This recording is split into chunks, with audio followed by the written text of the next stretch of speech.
오늘 우리는 롤 모델을 상실한 그런 시대를 살아가고 있습니다. 우리가 믿고 따를 만한 그런 존경받는 지도자들의 모습이 보이지 않는 비극, 그것이 이 시대의 비극이라고 그렇게 이야기할 수가 있습니다.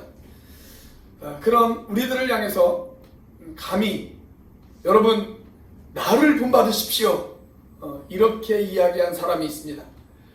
그 사람이 바로 바울입니다. 자, 고린도전서 11장 1절에 있는 말씀 우리 같이 한번 읽어볼까요? 고린도전서 11장 1절 시작. 내가 그리스도를 본받는 자가 된 것 같이 너희는 나를 본받는 자가 되라. 나를 본받는 자가 되라. 여러분 대단한 선언 아닙니까? 이 바울은 원래 예수님을 따르던 그런 사람들을 핍박하던 복음의 원수가 바로 이 바울이었습니다. 디모데전서 1장 13절을 보시면 바울이 자신의 과거를 회상하면서 이런 간증을 합니다. 내가 전에는 비방자였고 박해자였으며 폭행자였다. 이렇게 자기 자신을 간증하고 있습니다. 그런데 이렇게 복음의 원수였던 이 바울을 우리 주님께서는 세상을 변화시키는 도구로 그를 삼아주셨습니다. 그래서 바울과 함께 했던 사람들이 여러 도시들을 돌아다닐 때마다 그 도시들은 요동치고 충격을 받았습니다. 그래서 바울과 그 일행들을 향해서 지어진 별명 가운데 이런 별명이 있어요. 사도행전 17장 6절에 보면 이런 별명이 있습니다. 천하를 어지럽게 하던 사람들이라고 하는 표현이 등장을 합니다. 이게 바울과 바울의 일행을 향한 사람들의 별명이었습니다. 천하를 어지럽게 하던 사람들. 이렇게 좀 어지럽게 번역을 해놓으니까 매우 부정적인 것처럼 들리죠? 근데 원래 이 단어는 이렇게 이야기할 수가 있습니다. 세상을 뒤집어 놓은 사람들, 세상을 뒤바꿔버린 사람들, 이렇게 우리가 이야기할 수가 있습니다. 바울과 그의 동역자들은 정말 복음으로 세상을 뒤엎어버렸던 그런 사람들이었습니다. 자, 이 바울의 처음 이름은 사울이었죠. 사울. 그러다가 나중에는 바울이라고 하는 이름으로 더 많이 불리게 되어집니다. 우리는 보통 예수 믿기 전에 이름이 사울이었고 예수 믿고 난 이후에는 계명을 해서 바울이 되어졌다, 이렇게 생각하기가 쉽습니다. 그런데 사실 그것은 정확한 이야기는 아닙니다.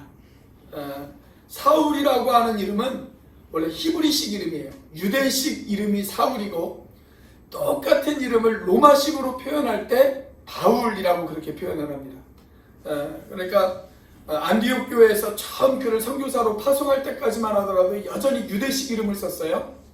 그래서 사울이라고 그렇게 불리다가 이제 이 바울이 로마 여러 도시들을 돌아다녔잖아요. 로마 사람들을 더 많이 만나게 되어지거든요. 그래서 이제 자기의 이름을 로마식으로 그렇게 바꿔가지고 바울이라고 그렇게 부르게 된 것입니다. 그래서 같은 이름이에요. 우리가 그 부추를 전라도에서는 솔이라고 부르고요, 충청도에서는 졸이라고 부르고요, 경상도에서는 절구지라고 부르잖아요. 그죠? 같은 부추인데 지역마다 서로 이름이 다른 것처럼 원래 사울과 바울은 그런 표현입니다. 그런 표현. 여러분, 제 별명이 제가 신학교 다닐 때 제 별명이 한바울이었던 거 아십니까? 한바울. 그렇다고 바울이 저처럼 잘생겼을 것이다, 이렇게 생각하시면 안 됩니다. 여러분, 성경은 아닌데 그 성경의 보충자료라고 이야기할 수가 있는 그 외경 중에 바울과 테크라 행전이라고 하는 외경이 하나 있습니다. 이 외경을 보면 바울의 외모에 대해서 이렇게 설명을 합니다. 키는 작고 머리는 대머리였다, 이렇게 소개를 해놓고 있습니다. 혹시 이 설교를 듣는 분 중에 키가 작고 머리가 대머리이신 분들은 용기를 얻으시길 바랍니다. 용기를 얻으시길 바랍니다. 자, 그것뿐만이 아니고 계속적으로 바울의 외모에 대해서 설명을 해놓는데 키는 작고 머리는 대머리이고 다리는 휘었으며 눈썹은 서로 맞닿았고 코는 매부리 코이며 풍채는 매우 다부진 그런 범상치 않은 사람이었다 라고 그렇게 바울의 외모를 설명해 놓고 있습니다. 화면에 나오는 사진은 2018년 바울이라고 하는 영화에서 바울 역을 맡았던 사람입니다. 그런데 제가 우리 바울 선생님에게는 정말 죄송하지만 실제 바울은 이보다 훨씬 못생겼을 가능성이 아주 높습니다. 아주 높습니다. 자, 그런데도 불구하고 이 바울은 영적인 거인이었습니다. 바울이 사도행전이나 그의 다른 편지에서 고백하고 있는 예수 믿기 전에 이 바울의 간증, 그 간증을 요약해보면 이 바울의 간증을 이렇게 이야기할 수가 있습니다. 나는 작은 마을이 아닌 당시 새로운 로마라고 불리는 소아시아 길리기아의 대학 도시 다소에서 유대인 가정에 그런 태어난 사람입니다. 나는 태어난 지 8일 만에 부모에 의해서 유대인으로서 해야 할 할례를 받았습니다. 나는 유대인으로서의 모든 교육을 받았지만 동시에 로마의 시민권자로서 로마의 교육도 받은 그런 열린 세계관을 가진 그런 사람입니다. 나는 모든 유대인 남자들이 그렇듯 어려서부터 한 가지의 기술을 배웠습니다. 내가 배운 기술은 천막 만드는 그러한 기술입니다. 나는 청소년기에 부모의 기대에 따라서 율법교사가 되기 위해 예루살렘으로 갔고, 그리고 거기에서 유명한 스승 가말리엘을 만나서 그의 밑에서 청소년 시절을 지내며 엄격한 교육을 받았습니다. 나는 야훼 하나님 한 분만을 섬겨야 한다는 율법적 열심을 가지고 나사렛 예수를 신으로 추종하는 사람들을 핍박하기 시작했습니다. 그러던 어느 날 이런 예수의 추종자들을 더 이상 용납해서는 안 된다라고 하는 마음을 가지고 스데반을 죽이는 일에 가담했습니다.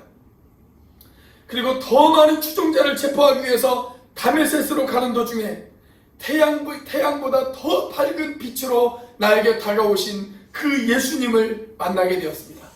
그날 이후 예수님을 대적하던 나의 죄를 깨닫고 내 일생은 변화되어져서 예수님의 이름을 증거하는 그런 복음의 전도자가 되었습니다. 이것이 바울의 간증입니다. 바울의 간증. 바울은 모든 그리스도인들 중에 그리스도인, 모든 그리스도인들의 대표격이라고 그렇게 이야기할 수가 있습니다. 그리고 아울러 정말 우리가 본받아야 할 만한 그런 그리스도인이라고 그렇게 이야기할 수가 있습니다. 자, 그렇다면 우리가 본받아야 할 만한 바울, 여러분 그 바울은 과연 어떤 사람일까요? 첫째로 그는 선교의 사람이었습니다. 그는 선교의 사람이었습니다. 신약성경에 보면 바울이 많은 도시들을 돌아다니면서 복음을 전합니다. 그런데 이 바울의 최종적인 목적은 어디였냐면 로마였습니다. 로마. 그런데 지금 바울이 로마에 도착을 했어요. 그런데 자유로운 몸으로 로마에 도착을 한 것이 아니고 죄수의 신분으로 로마에 도착을 했습니다. 그래서 감옥에 갇히게 되었습니다. 그리고 그 감옥 안에서 편지를 씁니다. 그 편지를 쓴 편지의 내용 중 하나가 바로 오늘 우리가 살펴보고 있는 골로새서입니다. 자, 억울하게 감옥에 들어갔어요. 만약에 여러분들이 억울하게 감옥에 들어가 있다라고 한번 가정을 해보십시오. 그렇다면 여러분들의 최고의 관심은 뭐가 되겠습니까? 내가 억울하게 감옥에 들어갔는데 나의 최종적인 관심, 여러분 그게 뭘까요? 여러분들은 어떨지 모르겠는데요, 제가 억울하게 감옥에 들어갔다고 하면 제 최종적인 관심은 아마 이것이었을 것입니다. 그러니까 내가 도대체 언제 이 감옥에서 나갈 수 있다는 거야. 그 변호사가 나를 도대체 이 감옥에서 꺼내줄 수 있대 없대. 아마 그것이 저는 최고의 관심이었을 것입니다. 그런데 이런 제 모습을 부끄럽게 하는 이 바울의 고백을 한번 들어보십시오. 자, 오늘 본문의 3절 말씀입니다. 같이 한번 읽어보겠습니다. 시작. 또한 우리를 위하여 기도하되 하나님이 전도할 문을 우리에게 열어주사 그리스도의 비밀을 말하게 하시기를 구하라. 내가 이 일 때문에 매임을 당하였노라. 그는 감옥에서도 사람들에게 기도를 요청하기를, 뭐라고 기도를 요청하냐면 내가 감옥에서 빨리 나갈 수 있도록 기도해달라, 이렇게 기도한 것이 아니라 이 감옥에서도 전도의 문이 크게 크게 열리도록 기도해달라. 그렇게 기도를 지금 요청하고 있는 것을 볼 수가 있습니다. 그리고 내가 지금 이 감옥에 갇혀있는 이유, 그것도 바로 그 일 때문이다 라고 그렇게 이야기하고 있습니다. 내가 전도하기 위해서, 내가 선교하기 위해서 바로 나를 하나님께서 이 감옥에 보내셨다. 그렇게 고백하는 것을 우리가 볼 수가 있어요. 그러니까 이 바울은요, 그가 처음 가졌던 그 선교의 소명, 그 선교의 소명을 잊어버리지 않고 마지막까지 가슴에 품고 있었던 사람이 바로 이 바울이었습니다. 그 소명을 잊어버리지 않았어요. 처음 가졌던 소명을 마지막까지 끝까지 가지고 있었던 사람, 그 사람이 바로 바울이었습니다. 자, 바울이 다메섹에 있는 어느 길 위에서 예수님을 만나죠. 그때 예수님께서 이 바울에게 소명 하나를 주십니다. 예수님을 처음 만났을 때 그에게 주셨던 소명, 여러분 그 소명이 무엇인지 아십니까? 사도행전 26장 17절과 18절, 우리 같이 한번 읽어보도록 하겠습니다. 자, 사도행전 26장 17절과 18절입니다. 같이 읽습니다. 시작. 이스라엘과 이방인들에게서 내가 너를 구원하여 그들에게 보내어 그들을 뜨게 하여 어둠에서 빛으로 사탄의 권세에서 하나님께로 돌아오게 하고 죄사함과 나를 믿어 거룩하게 된 우리 가운데서 기업을 얻게 하리라 하더이다. 이방인들에게 선교의 도구로 너를 사용하겠다 라고 하는 그 바울의 소명, 바울은 그 소명을 받았어요. 예수님을 처음 만났을 때 그 소명을 받았습니다. 그리고 그 소명을 단 한순간도 잊어버린 적이 없어요. 그날 이후 바울은 온 세상을 가슴에 품었습니다. 그의 가슴 속에는 소아시아가 있었고 그리스가 있었고 로마가 있었습니다. 당시의 사람들이 땅끝이라고 생각했던 스페인이 그의 가슴 속에 있었습니다. 그는 적어도 3차례 이상, 적어도 그가 알고 있는 모든 세상을 다 돌아다녔습니다. 요즘같이 교통이 좋은 때도 아니잖아요. 걸어서 때로는 배를 타고 그렇게 2만 킬로미터 이상이 되어지는 그런 거리를 그런 돌아다니면서 복음을 전했습니다. 그리고 혼자서만 선교를 다닌 것이 아닙니다. 여러 동역자들과 함께 선교를 돌아다녔습니다. 그리고 교회가 개척되어질 때마다 그런 지도자들을 그 교회에 파송할 줄 아는 매우 지혜로운 그러한 사람이었습니다.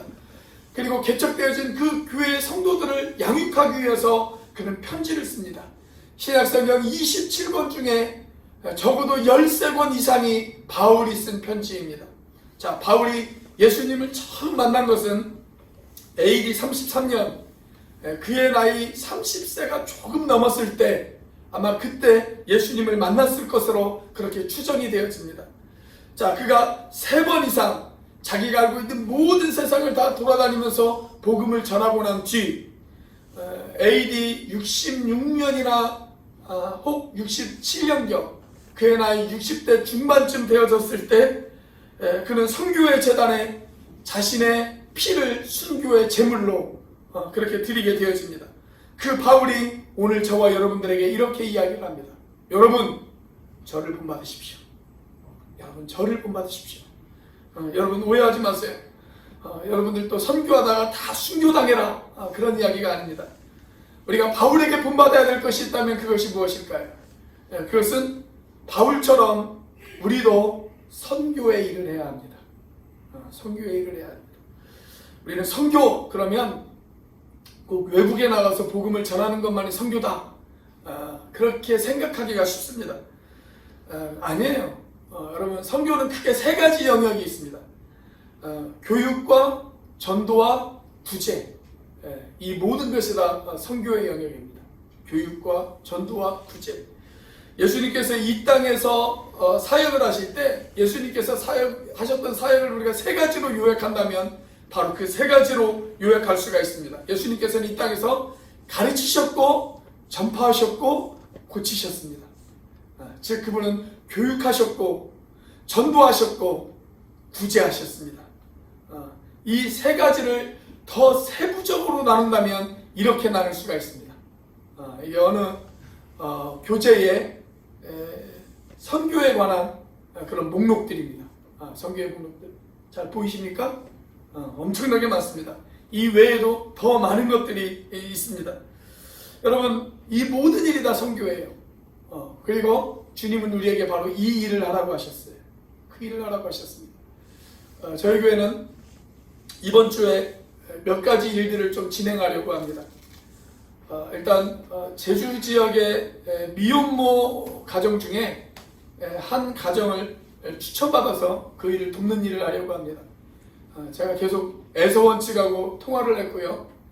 지난주에 최종적으로 한 명을 선정을 했습니다. 그래서 그분하고 계속 여러 가지 도움을 줄 방법을 의논을 하다가 일단은 현금으로 지원하는 것이 좋겠다, 그런 좀 결론을 내렸습니다. 처음에는 제 생각은 기적이나 부주 같은 그런 물품으로 좀 도와주었으면 좋겠다, 그런 생각을 가졌어요. 그런데 그런 생각이 들었습니다.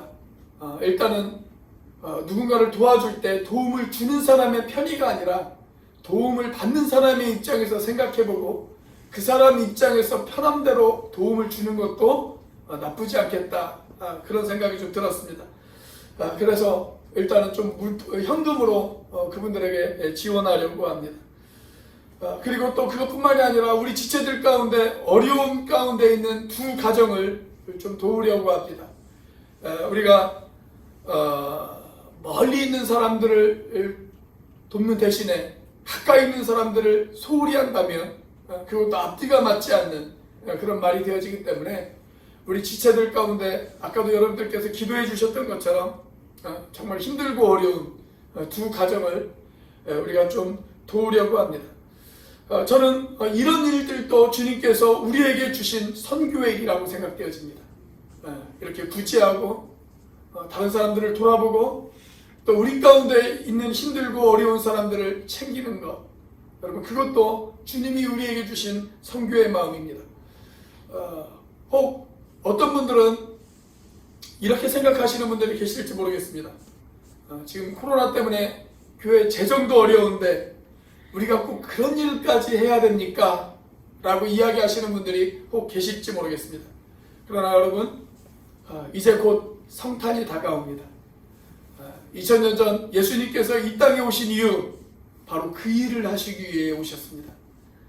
우리에게 선교의 사명을 하시기 위해서 주님께서는 이 땅에 오셨습니다. 그리고 주님께서는 그 선교의 사명을 완수하라고 이 땅 가운데 당신의 몸인 교회를 남겨두시고 떠나셨습니다. 그리고 교회가 그 일을 수행할 때 주님께서는 기꺼이 감당할 수 있는 힘도 주시겠다고 주님께서 약속하셨습니다. 저는 우리 교회가 그런 일을 포기하지 않았으면 좋겠습니다. 아니, 오히려 할 수만 있으면 우리가 그런 일들을 더 많이 감당했으면 좋겠습니다. 저는 우리 교회 이름이 참 좋습니다. 온누리 교회. 정말 우리가 온누리를 가슴에 품고 가르치고 전파하고 구제하는 그런 교회가 되어졌으면 좋겠습니다. 그러기 위해서 우리 교회 모든 성도들이 자신의 물질을 이 일을 위해서 하나님 앞에 기꺼이 드릴 수 있고 또 자신의 시간과 재능을 하나님 앞에 기꺼이 드릴 수 있는 그런 여러분들이 되시기를 주님의 이름으로 부탁드립니다. 우리 옆에 있는 분들에게 한번 인사해 볼까요? 우리 선교의 사람이 됩시다. 우리 온라인으로 혼자 예배드리고 계시는 분들도 혼자 결단하면서 이렇게 한번 결단해 보겠습니다. 선교의 사람이 되겠습니다. 이렇게 결단하면서 한번 인사해 보겠습니다. 시작. 선교의 사람이 되겠습니다. 선교의 사람이 되겠습니다. 꼭 그렇게 되시기를 주의 이름으로 축원합니다. 자, 바울은 어떤 사람이었을까요? 둘째로 그는 복음의 사람이었습니다. 복음의 사람이었습니다. 바울은 선교의 사람일 뿐만이 아니라 복음의 사람이었습니다. 자, 오늘 본문에서 사도 바울은 골로새 교회 교인들에게 자신을 위한 중보 기도를 부탁합니다.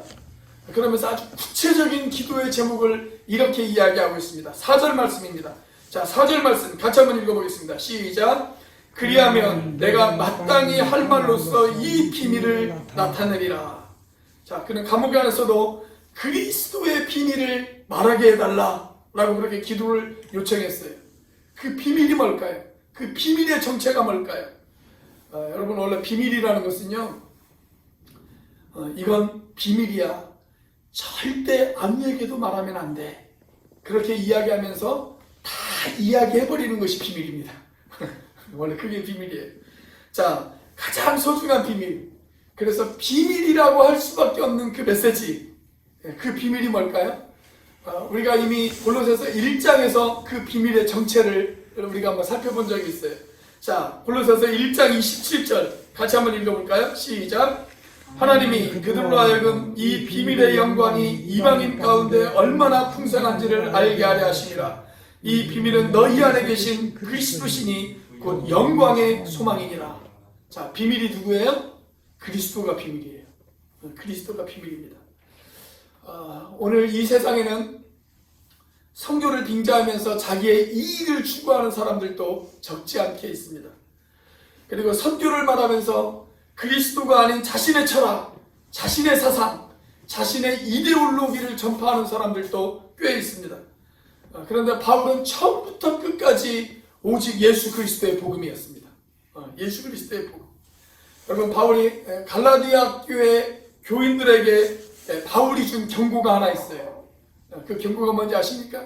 자, 갈라디아서 1장 7절과 8절 우리 같이 한번 읽어보겠습니다. 시작.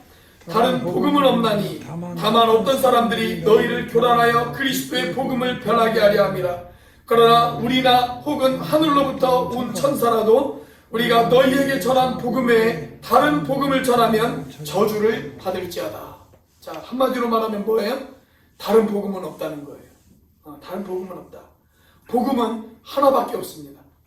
예수 그리스도의 복음, 그 복음 외에 다른 복음은 없는 줄로 믿으시기를 바랍니다. 이 복음은 바울의 존재의 이유였습니다. 여러분, 바울은 어떤 사람이었습니까?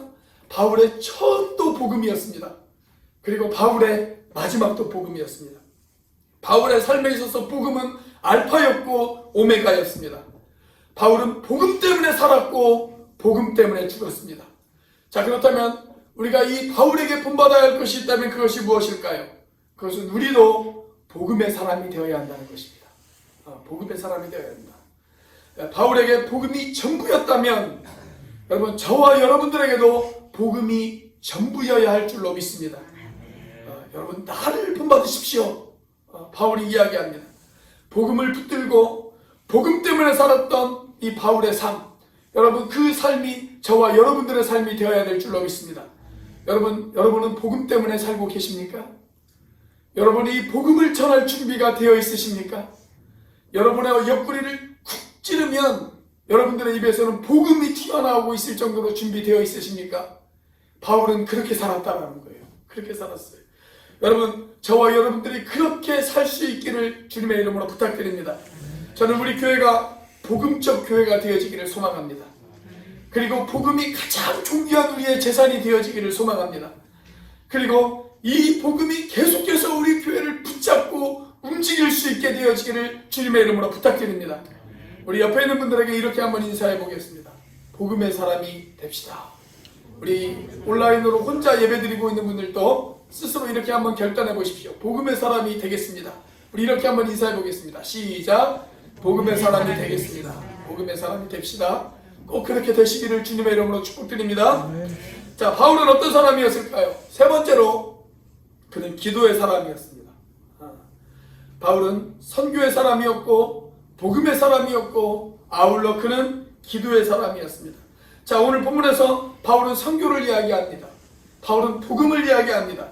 그런데 그 선교를 가능하게 했던 원동력, 그 복음을 가능하게 했던 원동력, 여러분, 그 원동력이 뭘까요?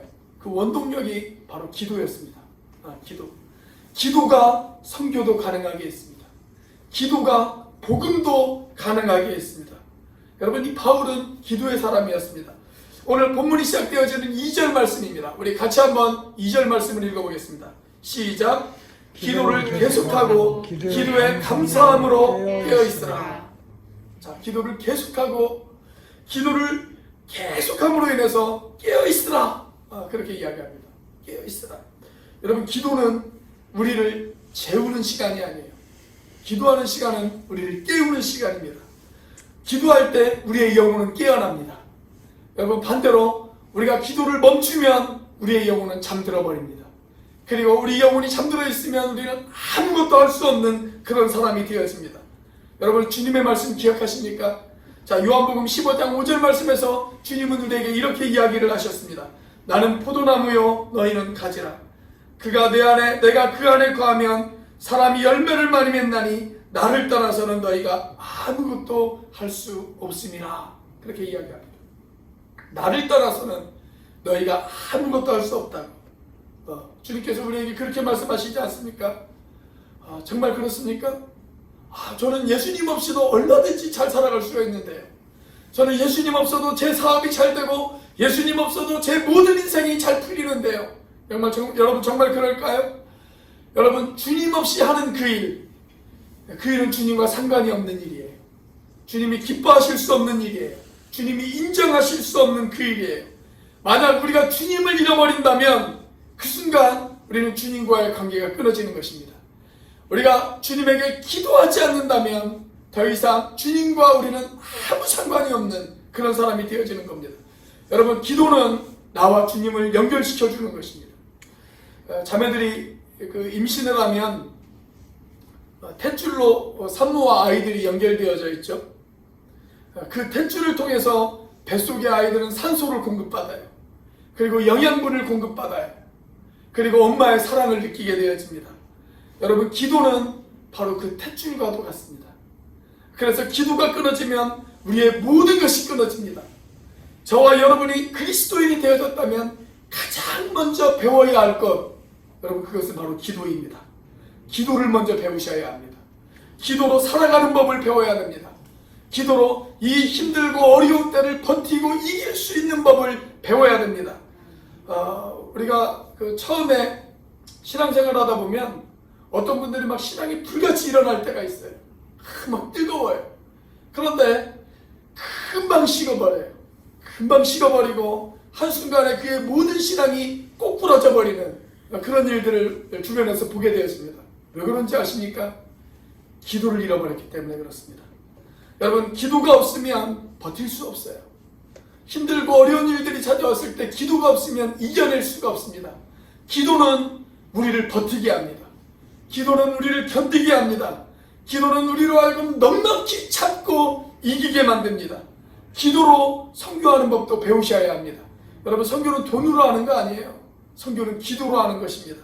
기도 없이 그 어떤 선교의 열매도 우리는 기대할 수가 없습니다. 바울이 예수 믿고 나서 가장 먼저 배웠던 것, 그게 뭔지 아세요? 기도하는 것을 배웠습니다. 기도하는 것. 자, 바울이 예수님을 처음 믿었어요. 예수님을 만났어요. 그때 우리 주님께서 아나니아라고 하는 사람을 바울에게 보내요. 그러면서 주님께서 아나니아라고 하는 사람에게 이런 이야기를 하십니다. 사도행전 9장 11절 말씀입니다. 우리 같이 한번 읽어보겠습니다. 시작. 주께서 이르시되 일어나 집가라 하는 거리로 가서 유다의 집에서 다섯 사람 사울이라 하는 사람을 찾으라. 그가 기도하는 중이니라. 자, 주님이 아나니아에게 뭐라고 이야기를 합니까? 집가로 가라, 이렇게 이야기합니다. 거기 가면 사울을 만날 것이다. 그런데 그 사울이 지금 뭐하고 있을 거라고요? 기도하고 있을 것이다. 그렇게 이야기합니다. 자, 바울은 예수님을 만나고 난 후에 기도부터 시작했습니다. 기도하는 법을 배웠습니다. 그렇게 기도하는 법을 배우면서 그가 그리스도의 사람으로서의 삶이 시작되어진 것입니다. 그렇다면 여러분, 우리가 그리스도인이 되어지고 나서 가장 먼저 배워야 될 것이 있다면 그게 무엇일까요? 바로 기도입니다. 기도를 배우지 못하는 그리스도인들은 아직 걸음마를 제대로 배우지 못한 그리스도인이라고 이야기할 수가 있습니다. 신앙의 연수가 아무리 오래되었어도 기도하지 않는 사람은 걸음을 걸을 수 있는데도 불구하고 걷지 못하는 그런 장애인과 똑같습니다. 여러분, 기도는 그리스도인들이 배워야 될 한 부분이 아니라 그리스도인들이 배워야 될 모든 것이다 라고 그렇게 이야기할 수가 있습니다. 우리가 살다 보면 나의 기도만으로 되어지지 않을 때가 있어요. 나에게 닥친 일이, 또 우리가 감당해야 될 일이 너무나도 크고 무겁기 때문에 내 힘만으로는 그것을 견딜 수 없는 그런 때가 있습니다. 영적 거인이었던 바울에게도 그런 때가 있었습니다. 자, 그래서 바울이 오늘 본문에서 뭐라고 이야기를 합니까?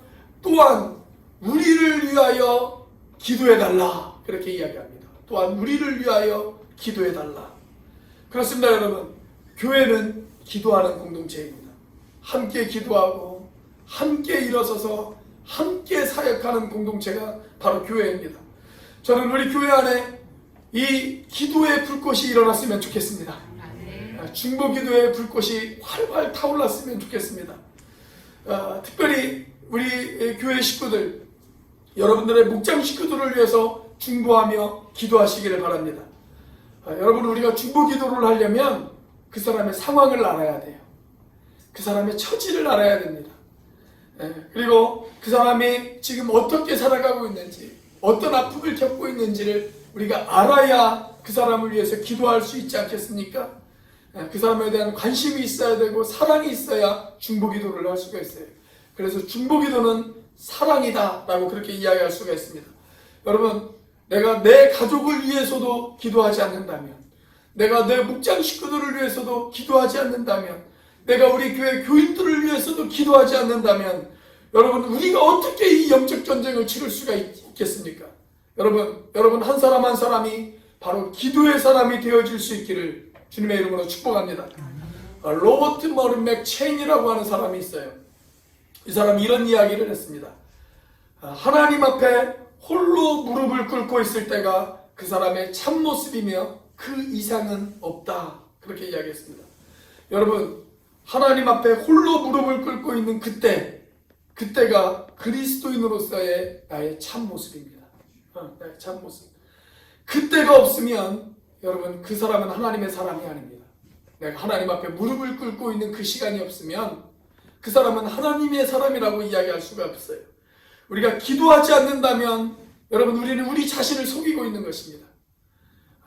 내가 신앙생활하면서 내가 교회의 직분을 맡았지만, 내가 교회에 오랜 세월 동안 내가 교회를 출석했지만 내가 기도하지 않는다면 여러분, 그 사람은 그리스도인인 척하는 사람이지 진정한 그리스도인이라고 이야기할 수가 없습니다. 여러분, 지금 우리 한국교회는 많이 흔들리고 있습니다. 많은 사람들에게 비판과 비난을 듣고 있습니다. 여러분, 왜 그럴까요? 단순히 코로나 때문일까요? 저는 그렇게 생각하지 않습니다. 우리가 기도를 잃어버렸기 때문이라고 생각합니다. 과거 우리나라는 모든 면에서 아주 열악한 그런 시절이 있었습니다. 경제도 열악했고, 사회 교육도 열악했고, 모든 면에서 열악했던 그런 시절이 있었습니다. 그러나 그때 교회는 불타올랐습니다. 그리고 이 사회에 많은 영향을 끼쳤습니다. 어떻게 그런 일이 가능했을까요? 그때는 기도가 살아있었습니다. 그런데 우리 한국교회 그 기도를 잃어버렸습니다. 여러분, 우리 한국교회가 어떻게 다시 부흥할 수 있을까요? 우리 온누리교회가 어떻게 다시 그 부흥의 불길을 지필 수 있을까요? 방법은 하나입니다. 기도가 살아야 됩니다. 저는 우리 온누리교회 안에 그런 기도가 살아있기를 주의 이름으로 부탁드립니다. 우리가 기도하면 우리 가정이 살아날 것입니다. 우리가 기도하면 우리 교회가 살아날 것입니다. 우리가 기도하면 이 나라가 살 것입니다. 여러분, 백신이 발명되어졌다고 우리나라가 안정을 찾는 것이 아니에요. 저는 기도가 지금까지도 이 나라를 지켰다라고 그렇게 믿습니다. 여러분, 우리가 기도하면 그 평안이 찾아올 것입니다. 우리가 기도하면 더 큰 평안이 우리 가운데 임하게 되어질 것입니다. 그러나 기도를 망각하면 여러분, 우리는 아무것도 할 수 없을 것입니다. 여러분, 우리가 어떻게 바울을 닮을 수 있을까요? 우리의 롤모델인 바울을 어떻게 닮을 수 있을까요? 우리가 어떻게 선교의 사람이 되어줄 수 있을까요? 우리가 어떻게 복음을 전하는 그런 사람이 되어줄 수 있을까요? 방법은 하나밖에 없습니다. 기도입니다. 저와 여러분들이 기도하면 그 일이 가능합니다. 오늘부터 다시 기도의 무릎을 꿇는 저와 여러분들이 되실 수 있기를 주님의 이름으로 부탁드리겠습니다. 아멘. 기도하겠습니다.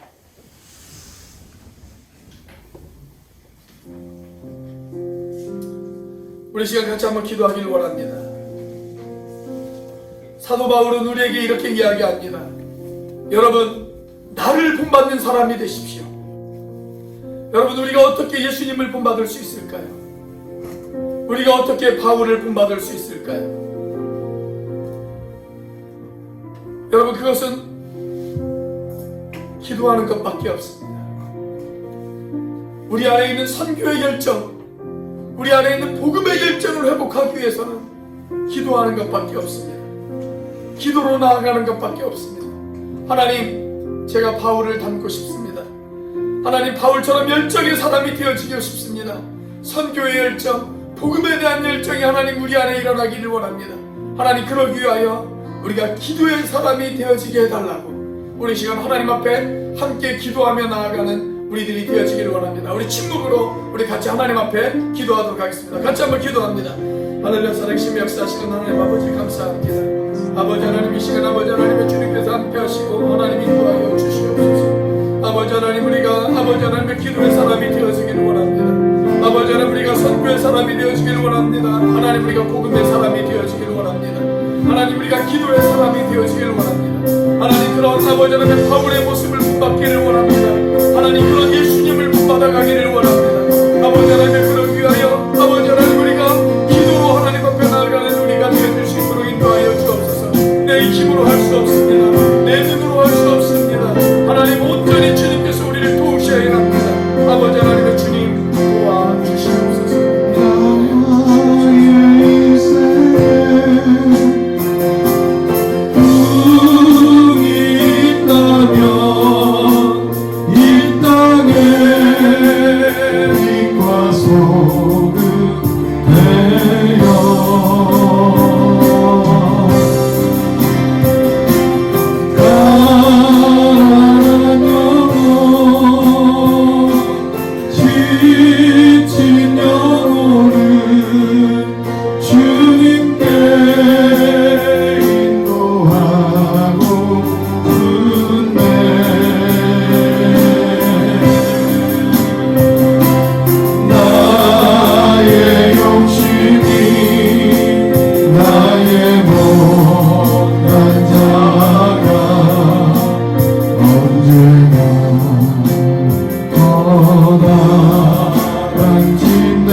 말씀을 가슴에 새깁니다.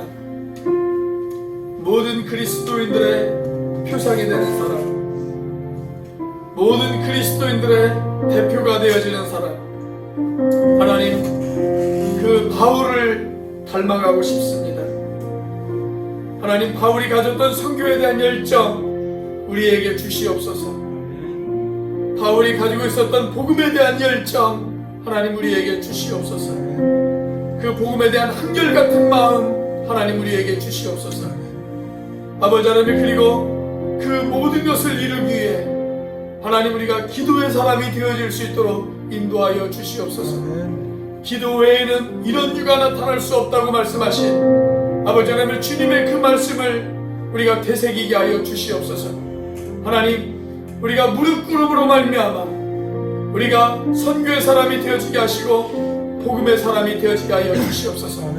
하나님, 그래서 이 땅 가운데 하나님 우리들 가운데 그리고 또 열방 가운데 아버지 하나님, 우리가 예수님이 하셨던 그 일, 하나님 복음을 증거하고 교육하고 구제하셨던 아버지 하나님의 그 모든 일들을 감당할 수 있는 우리가 되어줄 수 있도록 축복하여 주시옵소서.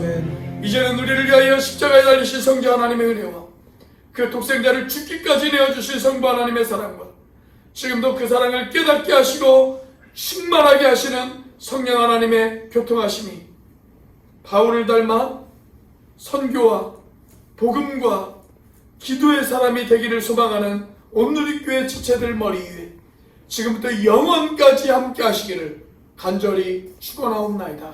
아멘.